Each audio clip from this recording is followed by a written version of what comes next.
بسم اللہ الرحمن الرحیم۔ آج آپ سن رہے ہیں لہوف کا 5واں حصہ، جہاں امام حسین علیہ السلام کی کربلا زمین پر قدم رکھتے ہیں۔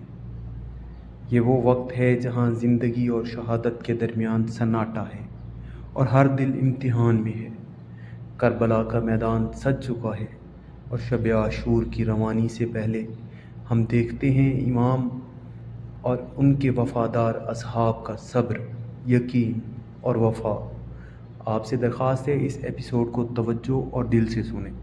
اگر آپ نئے ہیں تو چینل کو سبسکرائب کرنا نہ بھولیے تاکہ آپ کو اگلا ایپیسوڈ بر وقت ملتا رہے۔ آئیے غم کے اس سفر میں اگلا قدم رکھتے ہیں۔ شہادت قیس بن مسہر۔ امام حسین علیہ السلام نے سلیمان بن سرد خزائی، مسیب بن نجبہ، رفاع بن شداد اور کوفہ میں اپنے چند شیعوں کے نام قیس بن مسہر کے توسط سے خطوط ارسال کیے۔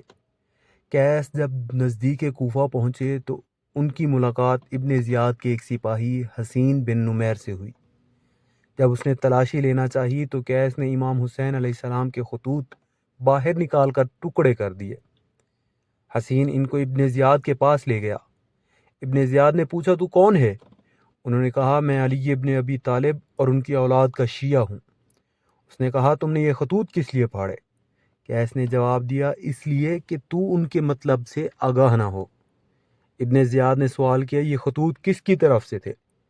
جواب دیا حسین علیہ السلام کی جانب سے چند کوفیوں کے نام تھے جنہیں میں نہیں جانتا۔ ابن زیاد غضبناک ہو کر کہنے لگا خدا کی قسم جب تک تو ان کے نام نہیں بتائے گا تم کو آزاد نہیں کروں گا، یا پھر منبر پر جا کر حسین ابن علی اور ان کے باپ اور بھائیوں کو گالیاں دو، ورنہ تم کو تلوار سے ٹکڑے ٹکڑے کر دوں گا۔ قیس نے کہا اس جماعت کے نام تو تجھے نہیں بتاؤں گا، لیکن میں منبر پر جانے کے لیے تیار ہوں کہ حسین علیہ السلام اور ان کے باپ کو گالیاں دوں۔ اس کے بعد آپ منبر پر گئے اور حمد و ثنا الہی کی، رسول خدا پر درود و سلام اور حضرت علی ابن ابی طالب، حسن اور حسین علیہم السلام کے لیے طلب رحمت کی، اور عبید اللہ بن زیاد اور ان کے باپ اور بنی امیہ کے حامیوں پر لعنت بھیجی۔ اس کے بعد کہا ایھا الناس، مجھے امام حسین علیہ السلام نے تمہاری طرف بھیجا ہے اور وہ فلاں سرزمین پر ہیں، ان کی طرف جاؤ اور ان کی نصرت کرو۔ یہ خبر ابن زیاد کو پہنچی تو اس نے حکم دیا کہ اس کو دارالامارہ کی چھت سے نیچے پھینک دیا جائے۔ لہٰذا ان کو دارالامارہ کی چھت پر لے جا کر نیچے پھینک دیا، جس سے ان کی شہادت ہوئی۔ جب ان کی شہادت کی خبر امام حسین علیہ السلام کو ملی تو آپ رونے لگے اور فرمایا خداوند ہمارے لیے اور ہمارے شیعوں کے لیے نیک جگہ قرار دے اور اس میں ہم سب کو اکٹھا کر دے، کیونکہ تو ہر چیز پر قادر ہے۔ روایت میں ہے کہ امام حسین علیہ السلام نے یہ خط اس منزل سے بھیجے تھے جو حاجز کے نام سے مشہور ہے۔ اس کے علاوہ دوسری جگہ بھی روایت نقل کی گئی ہے۔ راوی کہتا ہے کہ اس منزل سے گزرنے کے بعد اور کوفہ سے 2 منزل پہلے اچانک حر بن یزید 1000 کا لشکر لے کر امام حسین علیہ السلام کے سامنے آیا۔ حضرت علیہ السلام نے پوچھا ہماری مدد کے لیے آئے ہو یا ہم سے جنگ کرنے آئے ہو؟ حر نے جواب دیا اے حسین آپ سے جنگ کرنے آیا ہوں۔ امام حسین علیہ السلام نے فرمایا لا حول ولا قوت الا باللہ العلی العظیم۔ پھر آپس میں گفتگو ہونے لگی، یہاں تک کہ امام حسین علیہ السلام نے فرمایا اگر تمہاری رائے ان خطوط کے مخالف ہے جو تم نے اور دیگر افراد نے بھیجے ہیں تو میں جہاں سے آیا ہوں پھر وہیں واپس چلا جاتا ہوں۔ حر اور اس کے لشکر نے حضرت علیہ السلام کو واپس جانے سے بھی روک دیا۔ حر نے کہا اے فرزند رسول ایسا راستہ انتخاب کریں جو نہ کوفہ جاتا ہو اور نہ مدینہ، تاکہ میں ابن زیاد کے سامنے عذر پیش کر سکوں اور کہہ سکوں حسین ایسے راستے پر گئے کہ میں نے ان کو نہیں دیکھا۔ امام حسین علیہ السلام نے بائیں ہاتھ پر جانے والے راستہ انتخاب کیا اور مقام حجانات پر پہنچے۔ اس موقع پر ابن زیاد کا خط حر کو ملا۔ اس خط میں لکھا تھا کہ تو نے حسین علیہ السلام کے ساتھ جو سلوک کیا ہے ہم اس پر راضی نہیں۔ ہم نے تمہیں حکم دیا تھا کہ حسین علیہ السلام کے ساتھ سختی سے پیش آؤ۔ حر اور اس کے لشکر والے حسین کے سامنے کھڑے ہو گئے اور انہیں جانے سے روک دیا۔ حضرت نے فرمایا کیا تم نے خود یہ نہیں کہا تھا کہ راستہ تبدیل کر کے جو راستہ کوفہ اور مدینہ کو نہ جاتا ہو اس پر چلے جائیے؟ اس نے کہا ہاں، لیکن ابن زیاد کا خط مجھے ملا ہے جس میں اس نے مجھے حکم دیا ہے کہ آپ پر سختی کروں اور مجھ پر جاسوس مقرر کیے ہیں تاکہ اس کے احکام کی تعمیل کروں۔ اس موقع پر امام حسین علیہ السلام اپنے اصحاب کے درمیان کھڑے ہوئے، حمد و ثناء پروردگار کی اور اپنے جد بزرگوار رسول خدا پر درود بھیجا۔ اس کے بعد فرمایا اے لوگو، معاملات نے ہمارے ساتھ جو صورت اختیار کر لی ہے وہ آپ کے سامنے ہے۔ یقیناً دنیا نے رنگ بدل لیا ہے اور بہت بری شکل اختیار کر گئی۔ اس کی بھلائیوں نے منہ پھیر لیا ہے اور نیکیاں ختم ہو گئی ہیں۔ اب اس میں اتنی ہی اچھائیاں باقی ہیں جتنی کسی برتن کی تہ میں رہ جانے والا پانی۔ اب زندگی ایسی ہی ذلت آمیز اور پست ہو گئی ہے جیسے کوئی سنگلاخ اور چٹیل میدان۔ کیا آپ نہیں دیکھ رہے کہ حق پر عمل نہیں ہو رہا اور باطل سے کوئی روکنے والا نہیں ہے؟ ان حالات میں مرد مومن کو چاہیے کہ وہ لقائے پروردگار کی آرزو کرے۔ میں موت کو سعادت کے سوا کچھ نہیں دیکھتا اور ظالموں کے ساتھ جینے کو رسوائی کے سوا کچھ نہیں جانتا۔ زہیر بن کین اپنی جگہ سے اٹھ کھڑے ہوئے اور کہنے لگے اے فرزند رسول خدا، ہم نے آپ کی باتوں کو سنا۔ ہماری نظر میں اس فانی دنیا کی کوئی قیمت نہیں۔ اگر دنیا کی زندگی ہمیشہ کے لیے ہوتی اور ہم کو اس میں ہمیشہ زندہ رہنا ہوتا، پھر بھی ہم آپ کے ساتھ قتل ہونے کو زندگی جاوید پر ترجیح دیتے۔ ان کے بعد حلال بن نافع کھڑے ہوئے اور کہنے لگے خدا کی قسم، ہمیں شہادت اور موت سے کوئی خوف نہیں اور ہم اپنی اس نیت اور بصیرت پر قائم ہیں۔ آپ کے دوستوں کے دوست اور آپ کے دشمنوں کے دشمن ہیں۔ ان کے بعد بریر بن خفیر کھڑے ہوئے اور کہنے لگے اے فرزند پیغمبر، خدا کی قسم، خداوند کریم نے ہم پر احسان فرمایا کہ آپ کی نصرت کے لیے لڑیں، ہمارے جسم آپ کی حمایت میں ٹکڑے ٹکڑے ہو جائیں اور اس کے بدلے آپ کے جد بزرگوار قیامت کے دن ہماری شفاعت فرمائیں۔ امام حسین علیہ السلام بیٹھ کر اپنی تلوار کی اصلاح کرتے ہوئے ان اشعار کو پڑھ رہے تھے۔ اے زمانہ، تیری دوستی ہمیشہ نہیں رہے گی، اپنے دوستوں کے ساتھ دشمنی کے سوا تیرا کچھ کام نہیں۔ صبح و شام تو نے اپنے دوستوں کی ایک جماعت کو قتل کیا اور زمانہ کسی بدل پر قناعت نہیں کرتا۔ ہر زندہ موت کی طرف جا رہا ہے اور ہر امر خدا کے ذمے ہے۔ حضرت زینب سلام اللہ علیہا نے ان اشعار کو سنا اور کہا اے بھائی جان، یہ باتیں وہ شخص کرتا ہے جسے اپنے قتل ہونے کا یقین ہو۔ امام حسین علیہ السلام نے فرمایا اے میری بہن، حقیقت میں ایسا ہی ہے۔ جناب زینب سلام اللہ علیہا نے کہا اے کاش موت آ جاتی مجھے، حسین اپنی شہادت اور موت کی خبر مجھے نہ دیتے۔ اس وقت اہل حرم کی مستورات رونے لگی اور اپنے منہ پر تماچے مارنے لگی۔ کلثوم نے فریاد کی یا حسین، ہائے تمہارے بعد ہماری بے چارگی۔ امام حسین علیہ السلام نے انہیں تسلی دی اور فرمایا اے میری بہن، خدا کی راہ میں صبر کرو، چونکہ تمام آسمانوں کے رہنے والوں کے لیے فنا ہے اور تمام اہل زمین کو موت آنا ہے اور تمام لوگوں کو مرنا ہے۔ دوسری روایت ہے کہ جناب زینب سلام اللہ علیہا حسین علیہ السلام سے دور مستورات اور بچوں میں بیٹھی تھی، اور جب حسین علیہ السلام سے ان اشعار کو سنا تو فوراً اسی حال میں کہ ان کی چادر زمین پر خط دے رہی تھی بھائی کے پاس آئیں اور کہا اے کاش موت میری جان لے لیتی۔ آج میری ماں فاطمہ، باپ علی اور بھائی حسن دنیا سے گئے ہیں۔ اے گزشتہ بزرگوں کے جانشین اور باقی زندوں کی پناہ گاہ۔ امام حسین علیہ السلام ان کی طرف متوجہ ہوئے اور فرمایا اے میری بہن، تمہارے حلم کو شیطان ختم نہ کر دے۔ جناب زینب سلام اللہ علیہا نے کہا کہ میرے ماں باپ آپ پر نثار ہوں، کیا آپ قتل ہو جائیں گے؟ امام حسین علیہ السلام نے اپنے غم و اندوہ کو دل میں چھپایا اور آپ کی آنکھوں سے آنسو جاری ہو گئے اور فرمایا یعنی اگر قطع پرندے کے شکاری اسے اپنے حال پر چھوڑتے تو اپنے آشیانے میں ہی رہتا۔ یہ کنایا ہے اس بات سے کہ اگر بنی امیہ مجھے آزاد چھوڑتے تو میں مدینے سے باہر ہی نہ آتا۔ حضرت زینب سلام اللہ علیہا یہ بات سن کر کہنے لگی، واہ ویلتا، ہائے بھائی جان، کیا آپ اپنے آپ کو دشمن کی گرفتاری میں سمجھتے ہیں اور زندگی سے مایوس ہیں؟ یہ بات میرے دل کو پریشان کر رہی ہے اور اس کا برداشت کرنا مجھ پر بہت سخت ہے۔ اس کے بعد منہ پر تماچے مارتے ہوئے بے ہوش ہو کر زمین پر گر پڑی۔ امام حسین علیہ السلام اٹھے اور جناب زینب سلام اللہ علیہا کے چہرے پر پانی ڈالا، یہاں تک کہ بی بی کو ہوش آ گیا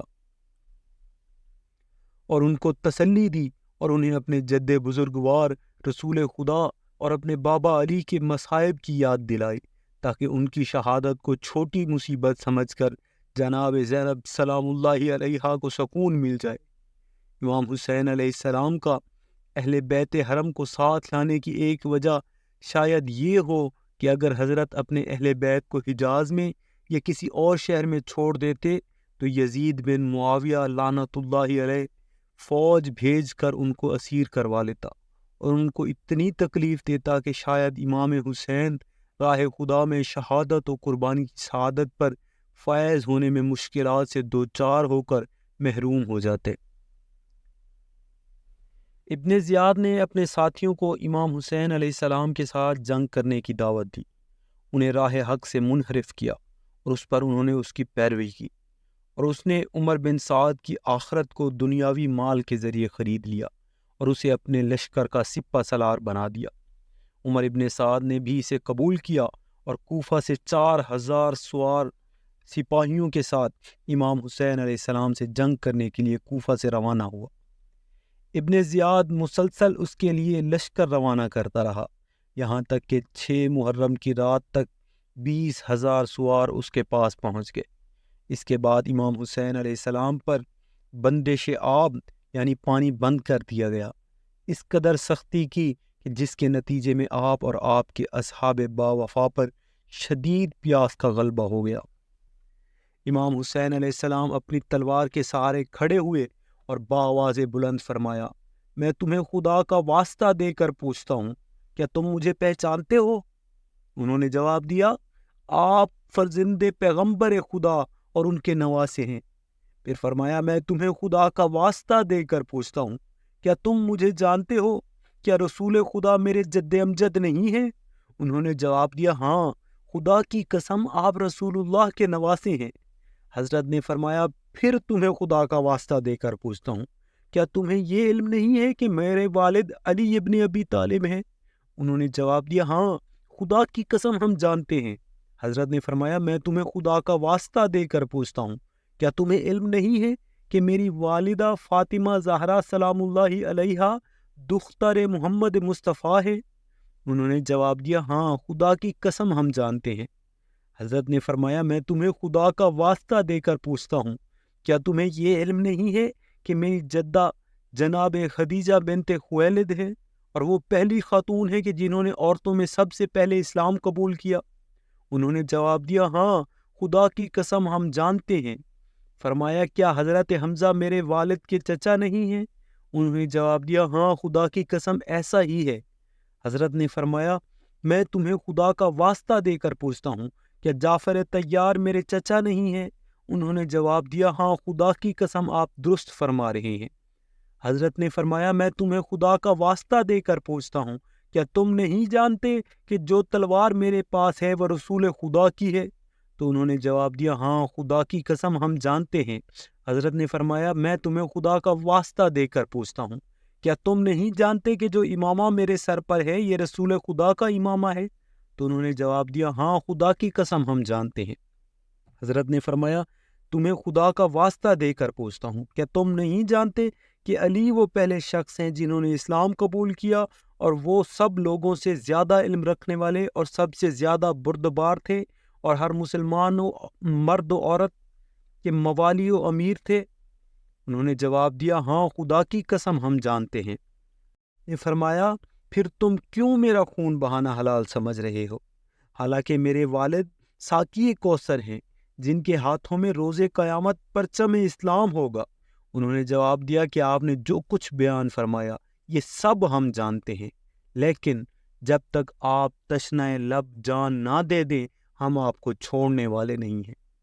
جیسے ہی امام حسین علیہ السلام نے اس خطبہ کو ختم کیا تو حضرت کی بیٹیوں اور ان کی بہن جناب زینب سلام اللہ علیہا نے رونا شروع کر دیا اور اپنا منہ پیٹنے لگی، اور ان کے رونے کی آواز خیموں سے بلند ہونے لگی۔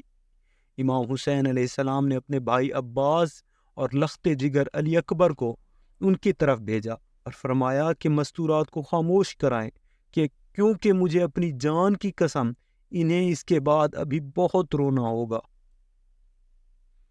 راوی کہتا ہے کہ جب ابن زیاد کا خط عمر ابن سعد کو ملا جس میں اسے جنگ جلد شروع کرنے اور جلد ختم کرنے کا حکم دیا تھا کہ اس میں تاخیر سے کام نہ لیا جائے، تو اس خط کے نتیجے میں عمر ابن سعد فوراً سوار لشکر کو لے کر امام کے خیموں کی طرف چل پڑا۔ شمر نے خیموں کے نزدیک آ کر بلند آواز سے کہا، کہاں ہیں میرے بھانجے عبداللہ، جعفر، عباس؟ امام حسین نے فرمایا، شمر کا جواب دو، اگرچہ وہ فاسق ہے کیونکہ وہ تمہارا رشتہ دار ہے۔ چنانچہ حضرت عباس علمدار علیہ السلام اور ان کے بھائیوں نے کہا، شمر کیا کہتے ہو؟ اس نے کہا، اے میرے بھانجو، تم امان میں ہو، امام حسین علیہ السلام کے ہمراہ اپنی جان خطرے میں نہ ڈالو اور یزید کی اطاعت کرو۔ حضرت عباس علیہ السلام نے جواب دیا، اے دشمن خدا، تیرے ہاتھ شل ہو جائیں، کتنی بری امان ہمارے لیے لائے ہو۔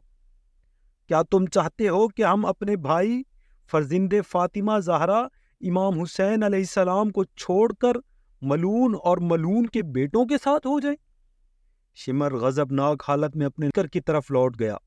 جب امام حسین علیہ السلام نے دیکھا کہ سپاہ ابن زیاد جنگ شروع کرنے میں بہت جلد بازی سے کام لے رہے ہیں اور واعظ و نصیحت کا ان پر کوئی اثر نہیں ہو رہا، تو آپ نے حضرت عباس سے فرمایا کہ جیسے بھی ممکن ہو اس لشکر کو جنگ کرنے سے روکو تاکہ آج کی رات میں نماز ادا کر سکوں، کیونکہ خدا جانتا ہے کہ مجھے نماز پڑھنے اور تلاوت قرآن سے بہت محبت ہے۔ حضرت عباس آئے اور ان سے درخواست کی۔ عمر بن سعد نے اس پر خاموشی اختیار کی، گویا وہ جنگ میں تاخیر کرنے پر راضی نہیں تھا۔ عمر بن حجاج زبیدی نے کہا، خدا کی قسم اگر یہ لوگ ترک ودیلم کے قبیلے سے بھی ہوتے تو ہم ان کی درخواست کو قبول کر لیتے، حالانکہ یہ آل محمد ہیں۔ اس کے بعد انہوں نے درخواست قبول کی اور جنگ سے دستبردار ہو گئے۔ راوی کہتا ہے، امام حسین علیہ السلام زمین پر بیٹھ گئے اور ان کو نیند آ گئی، اور چند لحظات کے بعد بیدار ہوئے اور اپنی بہن جناب زینب سلام اللہ علیہا سے فرمایا، اے بہن زینب، ابھی میں نے خواب میں اپنے نانا رسول خدا اور اپنے والد علی المرتضیٰ اور اپنی ماں فاطمہ زہرا اور اپنے بھائی حسن مجتبیٰ علیہ السلام کو دیکھا ہے، اور انہوں نے مجھ سے فرمایا، اے حسین، کل تم ہمارے پاس ہوگے۔ جناب زینب سلام اللہ علیہا نے یہ بات سنتے ہی اپنے منہ پر تماچے مارے اور بلند آواز سے گریہ کیا۔ امام حسین علیہ السلام نے فرمایا، آہستہ گریہ کرو، ایسا نہ ہو کہ دشمن ہمیں شرمندہ کریں۔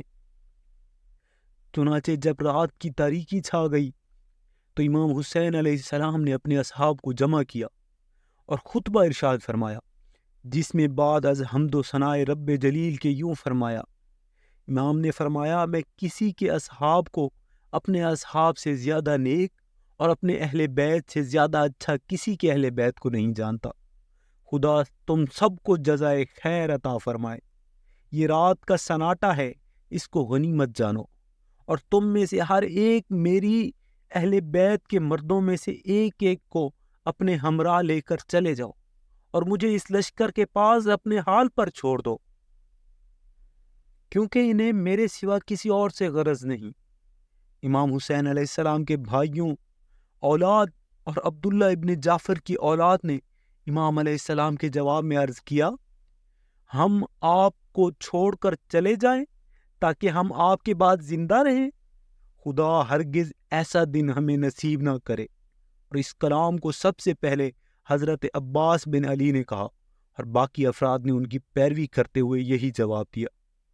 اس کے بعد امام حسین علیہ السلام عقیل کے بیٹوں کی طرف متوجہ ہوئے اور ان سے فرمایا، تمہارے لیے شہادت مسلم ہی کافی ہے، میں تمہیں جانے کی اجازت دیتا ہوں، تم لوگ چلے جاؤ۔ اور دوسری روایت کے مطابق اس دوران امام کے بھائیوں اور ان کی اہل بیت نے یوں عرض کی، اے فرزند پیغمبر، لوگ جب ہم سے پوچھیں گے تو ہم ان کا کیا جواب دیں گے؟ کیا ان کو یہ جواب دیں گے کہ اپنے مولا اور اپنے پیغمبر کے فرزند کو تنہا چھوڑ دیا اور اس کی حمایت و نصرت میں دشمن کی طرف ایک تیر بھی نہیں پھینکا اور ایک بھی نیزہ و تلوار نہیں چلائی؟ ہرگز نہیں، خدا کی قسم ہم لوگ آپ سے جدا نہیں ہوں گے اور ہم آپ کی حفاظت آخری دم تک کرتے رہیں گے، یہاں تک کہ ہم قتل کر دیے جائیں اور آپ کی طرح راہ خدا میں شہید ہو جائیں، آپ کے بعد خدا ہمیں زندہ نہ رکھے۔ پھر مسلم بن عجوسہ کھڑے ہو کر عرض کرتے ہیں، اے فرزند پیغمبر، کیا ہم آپ کو اس حالت میں تنہا چھوڑ کر چلے جائیں جبکہ دشمنوں نے آپ کو اپنے محاصرے میں لے لیا ہے؟ ایسا ہرگز نہیں ہو سکتا، خداوند آپ کے بعد مجھے جینا نصیب نہ کرے، میں ضرور لڑوں گا، یہاں تک کہ لڑتے ہوئے میرا نیزہ آپ کے دشمن کے سینے میں ٹوٹ جائے اور پھر میں اپنی تلوار لے کر دشمن پر ٹوٹ پڑوں، یہاں تک کہ تلوار بھی نہ رہے تو پھر میں پتھر اٹھا کر آپ کے دشمن پر برساؤں گا، میں آپ کو ہرگز تنہا نہیں چھوڑوں گا، یہاں تک کہ اپنی جان آپ کے قدموں پر نچھاور کر دوں گا۔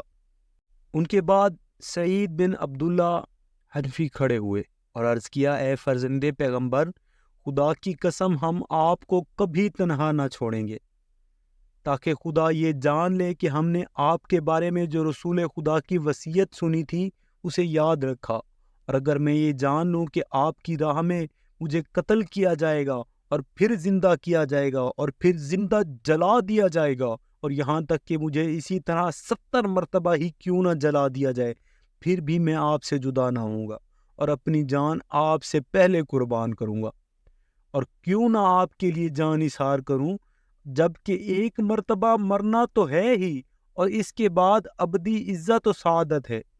ان کے بعد زہیر بن کین کھڑے ہوئے اور عرض کی، خدا کی قسم اے فرزند پیغمبر، میں اس بات کو پسند کرتا ہوں کہ میں 1000 مرتبہ قتل کیا جاؤں اور پھر زندہ کیا جاؤں، خداوند آپ کو، آپ کے بھائیوں اور آپ کے اہل بیت کو زندہ رکھے۔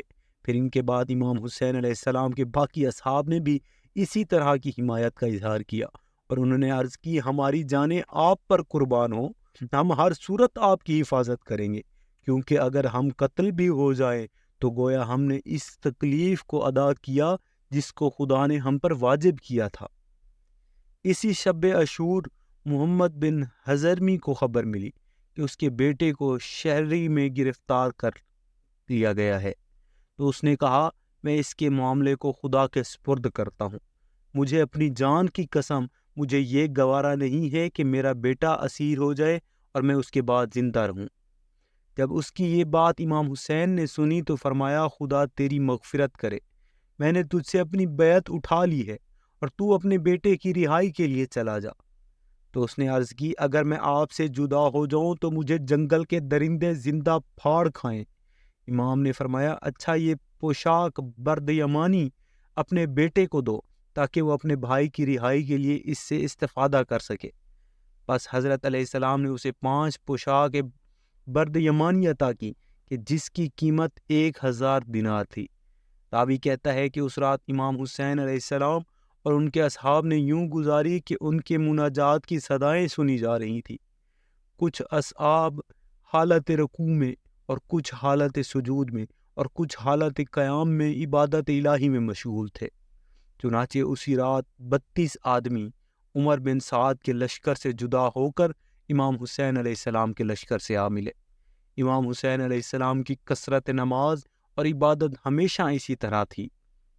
روایت میں ہے کہ عاشور کی صبح بریر بن خفیر ہمدانی نے عبد الرحمن سے ہنسی مذاق شروع کر دی، تو عبد الرحمن نے کہا، اے بریر، یہ کوئی ہنسی مذاق کرنے کا وقت ہے؟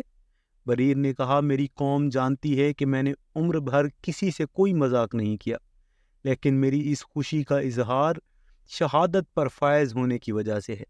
خدا کی قسم اب اس وقت کے آنے میں زیادہ دیر نہیں ہے کہ جب دشمنوں کے سامنے جاؤں گا اور کچھ دیر ان سے جنگ کروں اور اس کے بعد جا کر جنت کی حوروں سے مل جاؤں۔ راوی کہتا ہے کہ جب عمر ابن سعد کے سپاہی گھوڑوں پر سوار ہو گئے تو امام حسین علیہ السلام نے بریر بن خفیر کو ان کی طرف بھیجا۔ بریر نے انہیں واضح و نصیحت کی، جن چند مطالب کی طرف ان کی توجہ مبذول کرائی، لیکن انہوں نے اس کی پرواہ نہ کی۔ اس کے بعد امام حسین علیہ السلام ناکہ پر اور ایک قول کے مطابق اپنے گھوڑے پر سوار ہوئے اور عمر ابن سعد کے ساتھیوں سے خاموش ہونے کے لیے کہا اور انہیں اپنے خطبے کی طرف متوجہ کیا۔ وہ سب خاموش ہو گئے۔ امام حسین علیہ السلام نے خدا کی حمد و ثنا اور محمد و آل محمد پر درود و سلام اور انبیاء اور ملائکہ پر درود بھیجنے کے بعد ارشاد فرمایا، اے لوگو، وائے ہو تم پر، تم نے سرگردان حالت میں ہم سے مدد طلب کی اور ہم تمہاری مدد کے لیے جلد حاضر ہو گئے، لیکن تم نے جن تلواروں کو ہماری نصرت میں اٹھانے کی قسم کھائی تھی ان کو ہمارے قتل کے لیے اٹھا رکھا ہے، جس سے ہم اپنے اور تمہارے دشمنوں کو مارنا چاہتے تھے۔ آج تم سب اپنے دوستوں کو قتل کرنے کے لیے اپنے دشمن کی مدد کر رہے ہو، حالانکہ نہ انہوں نے تمہارے درمیان عدل و انصاف کو رائج کیا اور نہ ان کی مدد کرنے میں تمہیں خوشی کی امید ہونی چاہیے۔ تم پر وائے ہو، کس لیے ہماری نصرت سے ہاتھ اٹھا لیا، حالانکہ تلواریں نیاموں میں اور دل مطمئن پرسکون اور ارادے محکم ہو چکے تھے، لیکن باوجود اس کے تم نے فتنے کی آگ جلانے میں ٹڈیوں کی مانند جلدی کی اور اپنے آپ کو آگ میں ڈال دیا۔ اے حق کے اسلام کے دشمنوں، اے قرآن سے منہ موڑنے والو اور اس کے کلمات تحریف کرنے والو، اے گنہگار لوگو، اے شیطانی وسوسوں کی پیروی کرنے والو، پیغمبر اسلام کی شریعت و سنت کو مٹانے والو، خدا کی رحمت تمہارے شامل حال نہ ہو۔ ان پلید لوگوں کی حمایت تو کر رہے ہو لیکن ہماری نصرت سے دستبردار ہو گئے ہو۔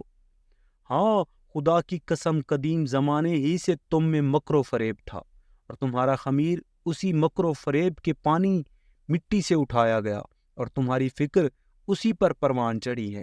تم ایسے بدترین پھل ہو کہ جو کھانے والوں کے گلے کو زخمی کر دیتا ہے، اور تم ان ظالم و غاصب لوگوں کے سامنے چھوٹے سے لقمے کی مانند ہو۔ آگاہ ہو جاؤ کہ مجھے حرام زادے کے بیٹے حرام زادہ ابن زیاد نے دو چیزوں پر مجبور کیا ہے، یا تو میں اس کے خلاف تلوار نکال لوں یا ذلت کا لباس پہن کر یزید کی بیعت کر لوں، لیکن ذلت ہم سے بہت دور ہے، کیونکہ خداوند متعال اور اس کا رسول اور مومنین اس کی ہمیں اجازت نہیں دیتے کہ ہم ذلت کی زندگی کو عزت کی موت پر ترجیح دیں۔ جان لو، باوجود اس کے کہ ہم تعداد کے لحاظ سے کم ہیں، لیکن تمہارے ساتھ جنگ ضرور لڑیں گے۔ حضرت نے اپنے خطبے کے بعد شاعر فروہ بن مسیک کے یہ اشعار پڑھے۔ اشعار کا ترجمہ: اگر ہم فتح یاب ہو جائیں اور دشمن کو شکست دیں تو یہ کوئی عجیب بات نہ ہوگی، کیونکہ ہم ہمیشہ دشمن کو شکست دینے والے ہیں، اور اگر مغلوب ہو کر مارے جائیں تو ہمارا یہ مرنا نہ تو خوف و ہراس کی وجہ سے ہوگا اور نہ ہماری جانب سے ہوگا، بلکہ ہماری موت کا وقت اور دوسروں کی ظاہری کامیابی کا وقت آ پہنچے گا۔ اگر موت کی سواری ایک گھر سے دوری اختیار کرے تو دوسرے گھر کی جانب ضرور پڑاؤ ڈالتی ہے۔ ہمارے آباء و اجداد تمہارے ہاتھوں سے مارے گئے، جس طرح گزشتہ صدیوں میں لوگ موت سے دوچار ہوتے رہے۔ اگر دنیا کے بادشاہ ہمیشہ رہتے تو ہم بھی ہمیشہ کے لیے زندہ رہتے۔ وہ لوگ جو آج ہمارا مذاق اڑا رہے ہیں، ان سے کہو کہ عقل کے ناخون لو، چنانچہ جس طرح آج ہمیں موت کا سامنا کرنا ہے، اسی طرح ان مذاق اڑانے والوں کو بھی سامنا کرنا پڑے گا۔ حسین علیہ السلام نے ان اشعار کو پڑھنے کے بعد فرمایا، خدا کی قسم تم میرے قتل کے بعد زیادہ دیر زندہ نہیں رہو گے۔ تمہاری زندگی ایک پیادے کے سوار ہونے سے زیادہ نہیں ہے۔ زمانہ تیزی کے ساتھ تمہارے سروں پر چکی کی طرح گھوم رہا ہے، اور تمہارے اضطرابی حالت چکی کی کیل کی طرح ہے۔ یہ خبر میرے والد بزرگوار حضرت علی علیہ السلام نے میرے جد امجد رسول خدا سے سنی اور مجھ سے بیان فرمائی تھی۔ اب تم مل بیٹھو اور آپس میں اپنے اس معاملے کے بارے میں ایک دوسرے سے صلاح و مشورہ کرو، تاکہ کوئی بات تم پر مخفی نہ رہ جائے۔ پھر اس کے بعد تم میرے قتل کے لیے اقدام کرو اور مجھے مہلت نہ دو، میں نے اس خدا پر بھروسہ کیا ہے جو ہمارا اور تمہارا پروردگار ہے۔ خطبہ ارشاد فرمانے کے بعد آپ نے سپاہی یزید سے اظہار نفرت کرتے ہوئے فرمایا، اے پروردگار، انہیں اپنی رحمت کی بارش سے محروم کر اور ان پر ایسا قحط نازل کر جیسا جناب یوسف کے زمانے میں نازل فرمایا، اور غلام سقفی کو ان پر مسلط کر دے تاکہ وہ انہیں موت کے تلخ جام سے سیراب کرے، کیونکہ انہوں نے مجھ کو جھٹلایا اور مجھے فریب دیا۔ تو ہمارا پروردگار ہے، تجھ ہی پر بھروسہ کرتے ہیں اور تیری ہی مغفرت کے طالب ہیں، ہر ایک کو تیری ہی طرف لوٹ کر آنا ہے۔ پھر اس کے بعد امام حسین علیہ السلام اپنی سواری سے نیچے اترے اور رسول خدا کا گھوڑا جس کا نام مرتجز تھا طلب فرمایا اور اپنے ساتھیوں کو جنگ کے لیے آمادہ کیا۔ حضرت امام محمد باقر علیہ السلام سے روایت ہے کہ امام حسین علیہ السلام کے اصحاب 45 سوار اور 100 پیادہ تھے، اور دوسری روایات بھی حضرت کے اصحاب کی تعداد کے سلسلے میں موجود ہے۔ معزز سامعین، اگر آپ کو ویڈیو پسند آئی ہے تو لائک اور سبسکرائب ضرور کریں اور اسے اپنے عزیزوں تک پہنچائیں تاکہ ثواب جاریہ بن سکے۔ والسلام۔